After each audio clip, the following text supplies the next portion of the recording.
bidang minat sains dan teknologi pergaraman dengan bidang keilmuan saya yaitu kimia pergaraman.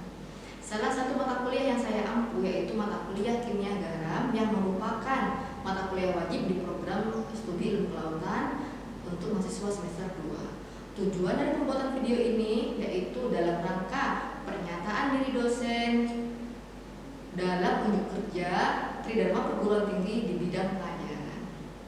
Deskripsi mata kuliah kimia garam merupakan mata kuliah yang mengembangkan kompetensi dalam mengkaji prinsip-prinsip kimia garam yang meliputi pertama, struktur kristal serta sifat kimia senyawa NaCl, kedua, diagram fase NaCl, ketiga, asam basa dan garam serta reaksi kimianya, keempat, proses produksi garam secara kimia, kelima, kondisi lingkungan secara kimia pergaraman, serta karakteristik kimia dan senyawa pengotor pada garam baik secara kualitatif maupun kuantitatif, serta materi terakhir yaitu terkait konsep laju penguapan dan pengendapan garam secara kimia yang dikemas dalam project based learning, sehingga nantinya pada akhir perkuliahan ini mahasiswa mampu mengevaluasi permasalahan di lapang serta dapat memberikan solusi untuk mendapatkan produk garam yang berkualitas. Capaian pembelajaran mata kuliah ini yaitu mahasiswa mampu menguasai teori dan konsep tentang kimia garam dan dapat menerapkan dasar-dasar instrumentasi bidang ilmu pengetahuan terkait ilmu pergaraman dengan kinerja mandiri, bermutu, terukur, serta dengan sikap tanggung jawab atas capaian hasil kinerja mandiri dan kelompok. Capaian pembelajaran ini diturunkan lagi menjadi sub CPMK yang terdiri dari 6 sub CPMK. Berikut sub CPMK mata kuliah kimia garam. Sub CPMK mata kuliah garam terdiri dari aspek kognitif, afektif, dan psikomotorik dengan taksonomi Bloom dari tingkatan 2 hingga 4. Sistem penilaian pada mata kuliah ini yaitu terdiri dari teori dan praktikum dengan komposisi 70% teori dan 30% praktikum. Teori dibagi menjadi beberapa kategori dari penilaian, yaitu dari tugas individu, kuis, ujian akhir, serta penilaian project based learning. Luaran kegiatan project based learning sendiri yaitu berupa diseminasi, laporan akhir, project. Berikut cuplikan video selama proses pembelajaran mata kuliah kimia garam. Melanjutkan materi yang sebelumnya, kita garam ya. Kemarin dulu sudah maju depan kan ya yang mengerjakan reaksi antara asam basa ya, kemudian asam dan oksida, ya kan? Nah hari ini kita lanjut ya. Jadi kemarin kalau kita lihat di ini program kita, sebelumnya siapa akan dulu naik sudah ya? Jadi kalau kita lihat di apa namanya cara pembelajarannya kita, jadi asam basa garam itu harapannya teman-teman sudah melampaui 1 poin 1 sama 2 nya ya, benar ya? Jadi hari ini kita belajar bagaimana sih kita membuat garam dari beberapa metode. Kalau selama garam sudah dari reaksi asam sama basa, ya kan ternyata itu bisa dari asam sama oksida, ya kan ya? Asam sama alkali, asam sama karbon dioksida, nah ya, sama asam sama karbonat, ya seperti itu, nah ya itu bisa. Nah hari ini kita belajar gitu, oke? Kemudian semua materi sudah disampaikan di Google Classroom, bisa dicek masing-masing di Google Classroom-nya. Nah kalau kita lihat di materi hari ini, kita lanjut ke ini sudah kemarin ya.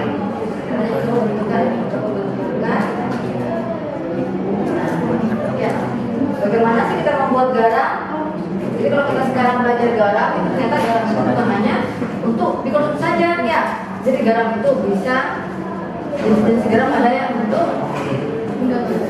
konsumsi ya. Kemudian ada yang non konsumsi. Maka itu akan menjadi racun toksik apabila kita konsumsi. Nah kita belajar hari ini tuh ya. Ada garam yang larut dalam air, ada garam yang tidak larut dalam air. Ada garam yang larut, ada garam yang berwarna putih ya, full color ada. Kenapa kok berbeda-beda warnanya? Karena dia memiliki kandungan logam yang berbeda. Jadi setiap logam beda berperiode ya, dia itu memiliki warna yang spesifik. Kenapa sih ada kembang api yang warna kuning, ada yang merah, Itu logam itu berbeda-beda. Atau paling gampang apa sih campur, ada yang warna merah, ada yang warna kuning, lah kulit ya. Itu kenapa? Itu bukan karena oke lah, ya karena dia warnanya berbeda. Itu kenapa? Kalau kita telusuri sampai dia ke kimianya, karena dia mengandung logam-logam yang berbeda.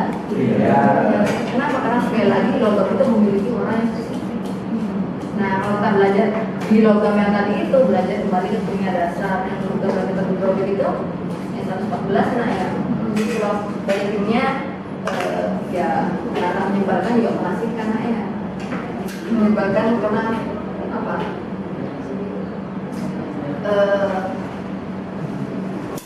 Ya kimia itu dimana-mana ada ya. Apa yang mau kalian ya? Tidak mau kimia mana, kimia pergerakannya, kimia pangannya, ya kan? Tubuh kita pun ya prosesnya cuma kimia tenang. Ya. Jadi salah satunya apa sih reaksinya ini, yaitu asam sama logam. Ya. Jadi kalau asam sama logam table of making salt of metal ya. Jadi misalkan Ze sama HCl ya H2SO4. Kemudian sama jadi sesuatu asam sama logam apa? Logam apa aja? Biasanya yang paling banyak itu adalah logam golongan 1A, 2A, kemudian logam transisi golongan B, ya, ZE, ya, itu mesti logam-logam yang sering banyak digunakan, ya. Nah, kemudian yang kedua adalah asam basa yang biasa, ya. Ada asam sama basa, ada ya. Kalau kita belajar sebenarnya apa? Ada asam sama basa kuat, ya, asam sama basa lemah. Nah, jadi semua bisa dideteksikan. Nanti cenderungnya bagaimana sih sifat produk yang dihasilkan, ya. Nah, kenapa sih asam basanya itu? Nah, ini kan ya asam basanya, asamnya adalah H2SO4, basanya adalah CuO. Nah, ini kok CuO? Kok bukan CO2? CuO H2. Ya apa? Nah, kalau CO3 itu adalah warnanya 2 min. Berarti kalau logam apa? Kalau kita maunya Na, maka jadi Na2CO3. Kalau kita maunya Ca, jadi apa? Ca2 CaCO3. Karena kenapa? Karena kalau Na dia muatannya Na+, kalau Ca dia muatannya Ca2. Ingat lagi bahwa CO3 di sini adalah muatannya 2 negatif. 2 min ya. Maka biar setara biar setara harus dilihat kandungan muatannya. Nah, yang nomor 4 adalah apa? Asam sama alkali. Nah, kalau alkali dia lebih ke basa. Nah, kalau basa berarti dia hidroksida. Ya. Kalau tadi yang ngomongnya base, basa itu lebih ke oksida. Sama mana sama asam. Berarti bisa apa tadi? Asam plus basa, ya, asam plus alkali, atau kita ngomongnya ini adalah oksida. Ya karena ya, ini ngomongnya hidroksida. Ya, kemudian apa lagi tadi asam dengan karbonat, ya. Nah, ini nomor 4 adalah asam dengan alkali, ya, adalah Na, OH ataupun logam-logam golongan 2, golongan 1 ataupun logam transisi yang diikatkan dengan OH. Ya. Ini teman-teman kalau kita lihat nih making insoluble salt, selama ini kan tahunya kan bahwa garam itu larut. Ternyata ada loh garam-garam lain yang nggak larut. Contohnya apa? Contohnya adalah ini BaCl2 ya, MgO4. Kalau kita reaksikan nanti ya garam BaSO4 nya ini dia akan menjadi padatan, ya. Oke. Nah, biasanya ada juga jenis-jenis garam yang dia disebut dengan direct combination. Aslinya hanya dipanasin aja, cuma ditambah dengan besi dengan sulfur, dia akan menjadi besi sulfida. Dan sini ada soal-soal. Nah, kalau ini normal salt, dia sebelum itu, nah ini kan ya gambarnya. Kalau kita lihat, jadi kalau kita lihat garam tuh bukan cuma putih atau apa, transparan aja kan ya. Udah deh, ini warna lain ya. Kalau kita dari krim kristal hidrat nih, kristal hidrat, kristal coba yang dari kiri ke kanan, kiri berarti kobalt hidrat, ini berarti kobalt ke mana? CONO3. Terus ini apa? Ca kalsium nitrat, ini nikel. Oke, sekarang bawahnya manganese dari kiri ke kanan nih.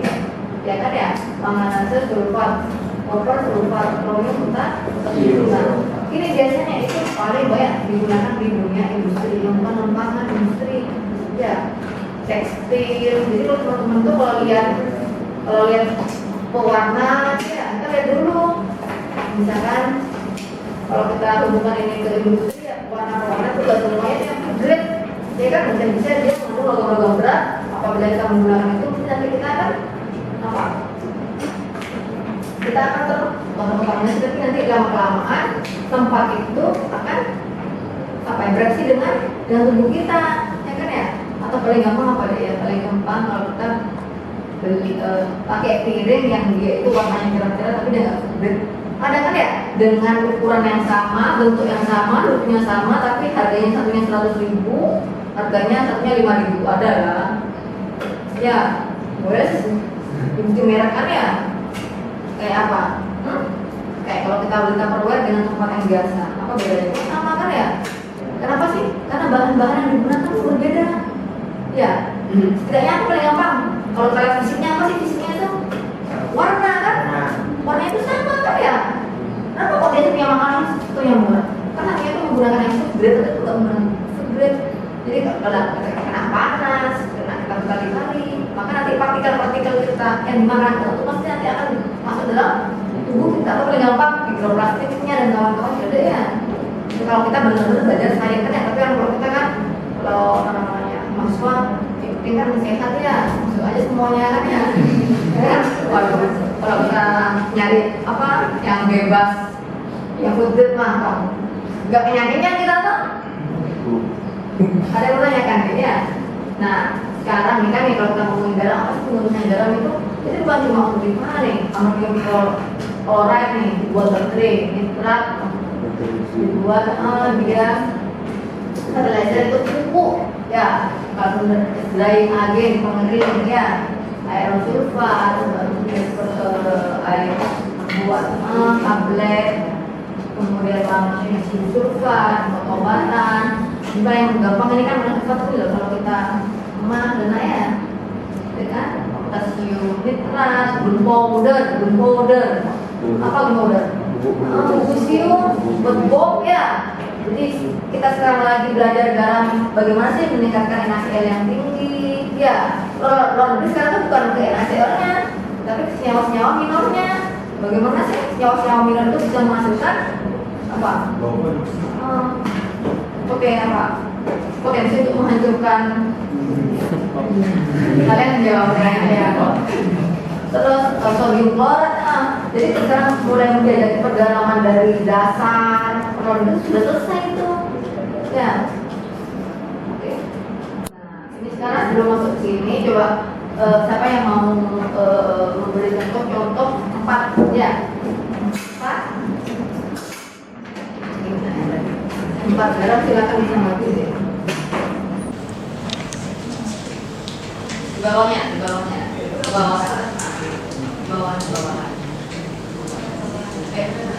Dari temunya ini ada yang perlu ditambahkan nggak?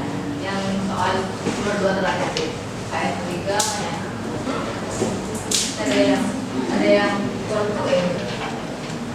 Kan ya?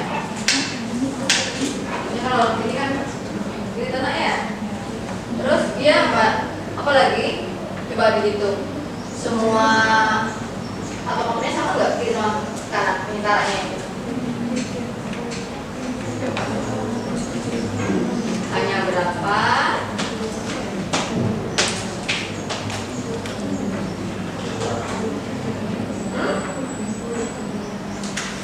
Coba disetarakan.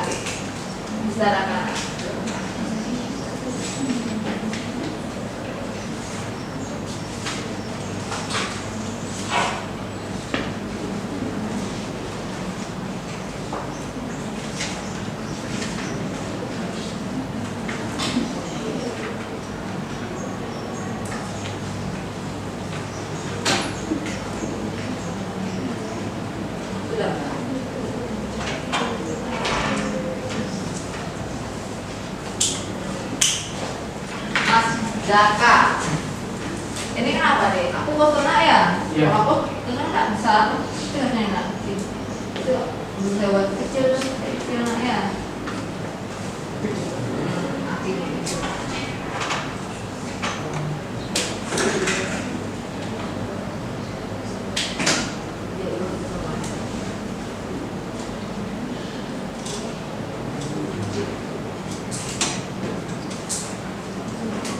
Kalau garis nyawa benar nomor 1, benar kan? Kalau senyawa ya. Kalau kita dulu plus kimia dasar, ya kan ya, ini kan H plus mana ya? Ini NO 3 min. Ya, kalau ini kan berarti dia Ca2 plus H min, tapi 2 ya kan ada 2-nya lah ya. Itu sama-sama reaksikan ini. H ini sama ini ya, dia benar dari H2O ya. Terus ini sama ini, berarti dia menjadi CaNO 3 2 kali. Kenapa kok 2 kali? Karena kenapa nak? Karena benar, karena 2 plusnya ini harus berikatan netral dengan min 1, ya kan ya? Jadi harus ada NO2 NO3 2K ya. Kalau kayak gini kan ini kan min 1, terus ini berapa? Plus 2, berapa berarti ini? Kan nggak setara tuh, nggak netral kan ya? Maka supaya netral makanya harus jadi min 2. Kalau ini min 2, maka bagaimana? Harus tambahkan 2 sehingga muncullah 2 ini kan ya. Nah, ingat kembali materi kimia dasarnya. Itu yang pertama. Kemudian sudah benar senyawanya, maka yang berikutnya adalah reaksinya. Keseimbangannya hanya di sini 2, di sini 1, 3. Ya, NO-nya berapa kelengaran di sini? NO-nya berapa? NO3-nya berapa? 2. Ini 1. Kan barang 2 aja di sini ya. 2. Maka sekarang C-nya berapa? 1 sama 1 toh?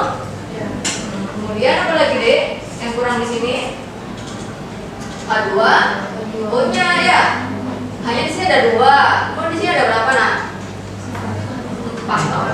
Berarti ini tambahan 2. O-nya pastikan, O-nya berapa di sini? 2 kan? Kalau NO3 kan sudah ikut yang ini, maka tinggal O ini 2 ya. Maka kalau reaksi seperti ini sudah setara. Udah apa yang kurang lagi? Yaitu wujudnya. Ada gas, apalagi? Liquid ya, solid. Kita sudah tahu kalau ini adalah aqueous kan ya, larutan ya. Ini juga aqueous ya. Jadi kalau mengendap, ini adalah solid atau ini bisa aqueous juga misalnya. Aqueous, terus ini adalah liquid. Nah kalau ini nilainya sudah perfeksionis 100 ya. Kalau yang tadi itu benar, tetapi senyawa-senyawanya belum bisa mengalahkan. Berikutnya yang H3PO4, coba H3-nya berapa dia itu? Yang benar deh ya, benar kan ya? H3-nya MG-nya berapa? MG-nya di sini 3 kurang kan? Coba tulis di sini lain kali itu mulutnya itu di apa namanya? Disatukan jadi enak ini kan ya? Coba yang MG-nya aja sudah berbeda kan? Oh, nah tadi kan ada MG, artinya nggak MG ini? Ada 3 ya? Kalau 3 berarti MG 3 dong? Iya kan? Artinya 1 nona? Ya. Kenapa kok ini MG-nya 3? Karena kalau kita breakdown waktu mata kuliah kimia dasar H3 dia ada 3H plus PO4 3 min itu anak ya. Sama ini adalah menjadi Mg2 plus H min, tapi ini ada 2, berarti ada 2 ya. Ya tinggal digabungkan sama kayak tadi. Ini ke ini ke ini. Berarti Mg 3 dikalikan silang anak ya. Supaya jadi min 6 kan ini. Kalau ini dikalikan 2 jadi min 6, kalau ini dikalikan 3 jadi plus, sehingga nanti min 6 sama 6 jadi 0. Kan netral kan? Nah, kalau netral maka senyawanya stabil. Oke, nah sehingga kenapa waktu namanya nulis Mg jadinya Mg 3 PO4 2 kali plus 6H2O 6H2O, tapi ada yang kurang di sini Mg-nya 3 ya. Ini berapa di kiri? 1, kita harus tambah 3 nak ya. Berarti Ini 3 mg. Terus H3 nya PU nya ada berapa? Di sini ada PU4 nya ada berapa? 2. Di sini ada 2 di sini deh ya. Berarti sudah PU4 sama mg sudah stabil kan? Sudah setara. Sekarang cek lagi H-nya. Berapa di sini H-nya deh? 6. Di sini ada berapa nak? H-nya 2 kalikan 3. Nah, berarti 6 12. Jadi benar ya, 6 kali 2 berarti 12. Sekarang pastikan O-nya di sini 6. Benar enggak punya 6? O-nya di sini 2. Ya kan? Dikalikan 3. Kalau sudah setara ya, sama tinggal nambahin arti sama ini adalah di jadi ya, ini diketik Google sih ada ini ya, karena ini adalah salah satu dasar kita untuk punya garam ya. Oke, ada yang bertanyakan? Tidak ada. Oke, ini kan tugas kemarin ya. Ini 2% sal, 1% water. Apabila kita semakin banyak garamnya, bagaimana sih yang terjadi? Bagaimana jika ternyata airnya lebih banyak? Bagaimana yang terjadi? Kalau kita melihat dari grafik ini, jadi teman-teman tidak membacanya dari grafik ini aja. Ya, itu yang membaca data. Nah, ini menjelaskan suhu temperatur. Nah, ada mulai dari temperatur 0, terus temperatur ini turun ke suhu minus 21,1 derajat Celcius. Nah, pada titik ini garam mengalami pembekuan sebanyak 23,3% garam yang mengkristal. Terus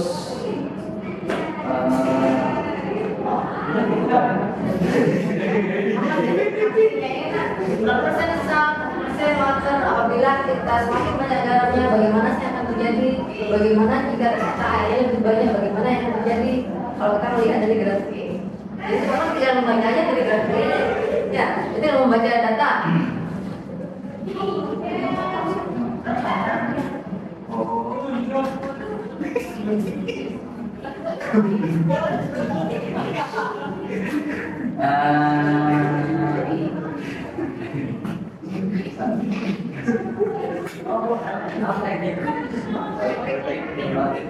Sudah rendah.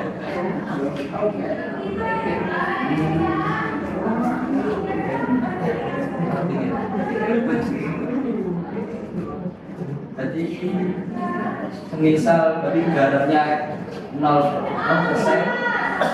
nggak ada garam dan airnya air yang dihasilkan di nanti es batu biasa solid, ada es enggak ada pokok es murni.